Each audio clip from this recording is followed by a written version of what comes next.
Well, I love coming up with organizational solutions to manage all of the clutter that you might already have in your house. Imagine if you could stop it before it even comes through your front door.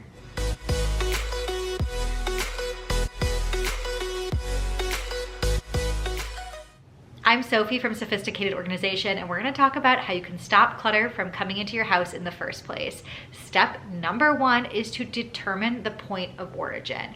Why is clutter coming into your house? Where is it coming in from? Figure those things out first to determine how you stop it. Some examples could be if you are a DIYer, you love crafts, you love home projects, maybe you're buying a bunch of different one-off items for all of those crafts and things that you love doing, and that's just piling on the clutter in your house. If you have small children that are in school, maybe they're bringing home a bunch of art projects or school papers, that's bringing clutter into your house.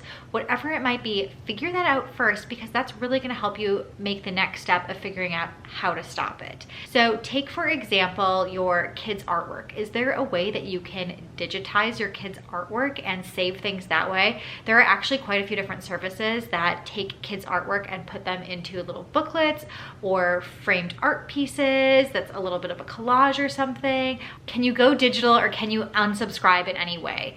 Now, one thing for me that I think has been a big point of origin for how clutter has come into my home has been because items are on sale. I've recognized that in myself, and I'm really drawn into a good deal. So I get tempted to buy things just because they're on sale.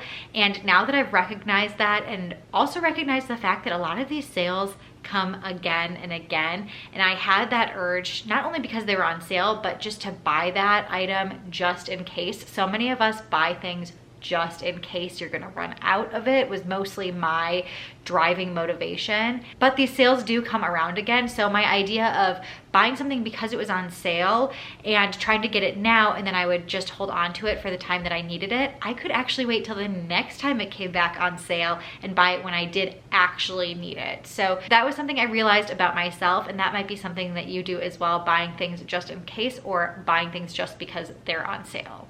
And there are certain things that I do not purchase anymore at all. One of those things would be items that I'm only going to use once. So if it's for a specific event or occasion, maybe I'm hosting a party or something that has a theme, and I buy a themed item for that party, and I know I'm never going to use it in any other capacity, guess what?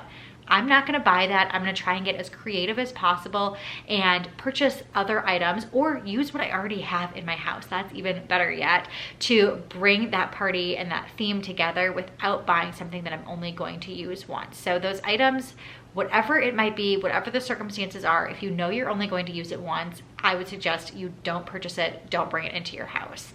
Another thing I don't like to buy is something that only has one purpose.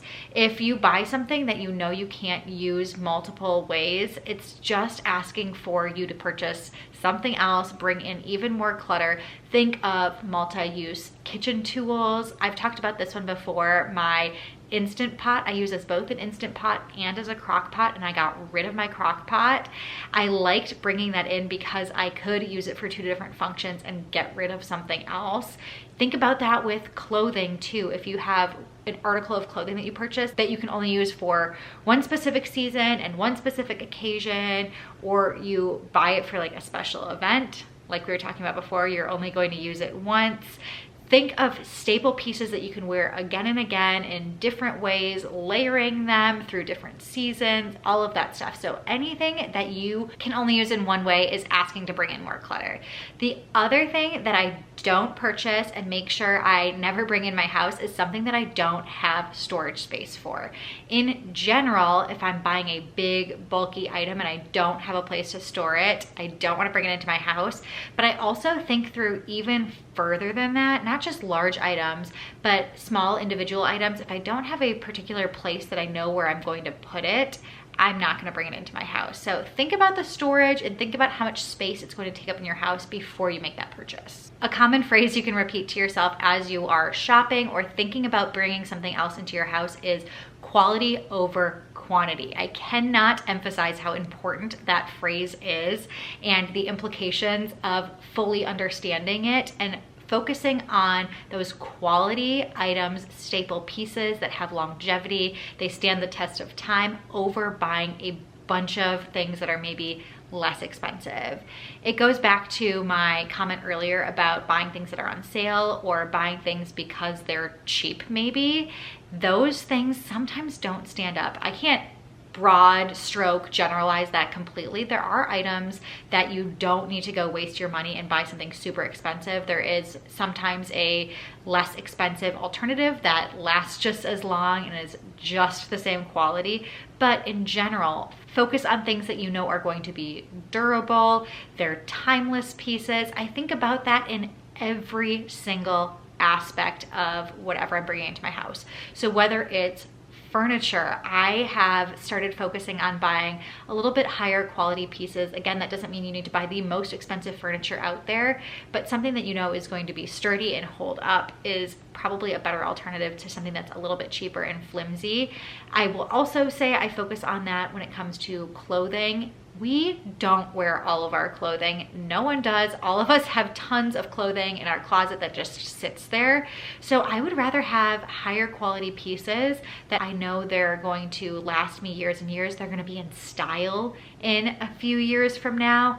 Fast fashion is a trap a lot of people fall into. If you hop on all of those trends, as quick as they come, they roll right away, and whatever you just bought the next season is out of fashion. So I try and avoid those fast fashion clothing because I know it's just gonna be something that's gonna have a lot of turnover in my closet, and I'm just gonna end up having to replace it. I think it's extremely important to understand what you already own, and I'm gonna explain what I mean in the context of stopping clutter, but I go through all of my drawers, cabinets, closets, every single room very often in my house. I am a proponent of never having one of those cabinets or closets or drawers that you just haven't even taken a peek in the last 10 years, 15 years, 20 years. You need to be constantly going through your home and not only evaluating the organizational systems that you have, but evaluating what you already own. So often people go out to the store and buy something and they actually already own whatever they just purchased. They just don't know it, or they just don't remember it because they haven't been going through their house frequently enough to know what they already own. So if you are needing to pack up a box and ship it out or something, and you don't know that you already have shipping tape, and you go buy shipping tape, and now you have multiple rolls of shipping tape and you just need one in your house, you could have saved yourself money, you could have saved yourself clutter if you just knew where things were and what you already owned. Something else that can be really helpful is to focus on experiences rather than things. There's a sense of gratification, instant gratification, when you purchase something new and you bring it into your house. It brings joy. But then that fades away so quickly and you're left with the clutter that remains after you've made that purchase. If you focus your money and your efforts on experience-based things, you are gonna have that same rush of excitement and that same feeling, but you're not left with the clutter. You can also think about this when people are asking you what you might want for your birthday or for the holidays, and ask for experience-based things like concerts, or maybe they can help pool money towards a trip, or even, if we're not talking about experience-based items, but help pool money towards some larger purchase that you want to make rather than just buying a bunch of little things. But those experiences are going to give you memories that last a lifetime. You can take photos of all of those things to help bring back the memories, but again, you won't have that clutter in your house. Lastly, if you do need to purchase something, or if you want to purchase something, use the one in, one out rule. So every single time you bring one item into your house, you need to get rid of one item. Ideally, it would be kind of an even exchange item for item. So if you bring in a new pair of shoes, you can declutter an old pair of shoes. So your new pair of shoes is kind of replacing the old tattered pair, or maybe the old pair isn't as comfortable as you'd like it to be, but ideally it would be an equal exchange rather than you get a new pair of shoes and you declutter an old DVD. something like that. So you want to keep it one in, one out with those types of items, and then you won't be building up clutter. You can still focus on decluttering in your house and getting the number of items and the things in your house down, but the number will never go up. It'll at least stay the same if you have that one in, one out rule. So that is all I have for you guys today. I hope that this helps spark some ideas of how to stop that clutter in its tracks. Don't let it get in your house, through the front door, through the garage, whatever it might be. If you like today's video, please give it a thumbs up. Subscribe to my channel if you haven't already. And until next time, I will see you guys later.